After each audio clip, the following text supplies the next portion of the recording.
I think now we're going to go to something a bit more lighter, perhaps a bit into that Christmas spirit. I guess anything at this particular point to try and get everyone into the mood, given all the bad news that we've been hearing throughout this year. So the Buffalo City Municipality getting ready for the holiday season, hoping to make the most of it, especially during this pandemic. So one of the annual highlights is back on the calendar this year. So the switching on of the Christmas lights. The country is still at alert level 1, despite the sharp rise in coronavirus infections, in particular in places like here in Gauteng. But the city has put in place measures to ensure a safe season.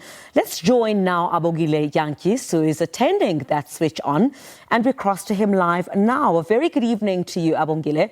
Thanks indeed for your time. So I'm hoping our team is going to be able to get on that visual in just a moment so I can see exactly where you are. When are we expecting the lights to be switched on? It looks like it's rather cold where you are, but I guess it'll get a little bit warmer once those lights start switching on. Very good evening to you. What's it like there?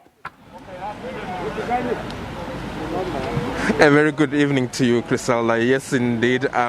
It's quite chilly here today in East London. The rain is pouring a bit, but that's not deterring the residents of Buffalo City to come here to switch on the lights. Even I myself, growing up, this used to be something I used to attend back in the days. It's mostly caters for young people, who've just completed their exams, who just came out of school to come here. It's really a sign up for the upcoming festive season. You can tell that especially East London, it's always a buzz during this time. You recall that last year we didn't have much of a festive season in the country because due to COVID-19 regulations. But now I'm joined by the executive mayor of the Buffalo City Mayor, Mr. Pagati. A very good day to you, evening to you, Sotolopu. Congratulations on your new term in office. What can we expect from these lights today? Well, good evening to you and to the viewers at home.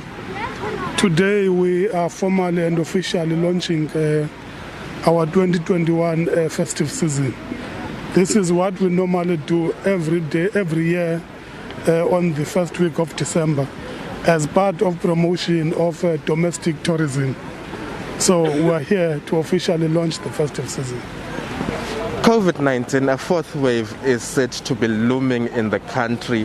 What measures are there in place to mitigate the effects of COVID-19 if should it hit the Buffalo City Metro during this festive season? Well, as you are aware that we are on alert level 1 as the country, but we are insisting that our people should at all times observe the COVID-19 protocols, that of maintaining social distancing, sanitizing their hands. What's the plan for festive safety? A lot of people come from all walks of life, do come to East London to enjoy their festive season. What's the plan in terms of safety during this festive season?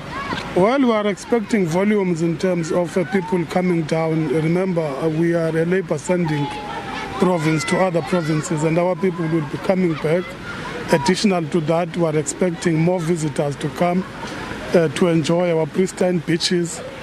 But in terms of safety, we are equal to the task. We have launched our festive safety campaign last Friday, so we are ready, very prepared. Our law enforcement agencies are on the alert. We have additional capacity there, both in terms of manpower as well as vehicles. You are in your second term as the mayor of Buffalo City. What's the master plan for the next 5 years in terms of improving the lives of the people of Buffalo City? I can recall that the unemployment rate, the stats that were released earlier on this week, about, if I'm not mistaken, about 7.5% within this metro. There was an increase of that. What's your plan in terms of improving the lives of the people here in Buffalo City? We are very worried about the escalating unemployment rate, particularly among young people. But our plan is that working, of course, with the other stakeholders, both business and government, state-owned entities, we are looking at increasing the training of skilling young people so that they can have portable skills that they will be able to use as entry point into the formal and informal economy. That will be our focus. But over and above that, as you would know, that we are tasked to implement the manifesto of the governing party, which will be seized with taking forward and consolidating the work that we have done in the last 5 years. I thank you so much for your time, sir, and all the best with this term in office. Thank you. Well, Griselda, that was Ola Pakati, the executive mayor of the Buffalo City Metro, saying that this is an effort to boost tourism into the Buffalo City Metro, and he says that the economy is what he is looking forward to looking into with a sharp eye in his new term here in office. Griselda? All right, Abongile, thank you very much indeed. I see that the weather there hasn't deterred young people from coming out to witness, of course, the lighting of that Christmas tree. I went to school in that particular area, so I always enjoyed those moments. Quite disappointed to see that it's raining out there, but I'm sure everyone will have fun and hopefully in a safe manner. Let's take a short break. When we get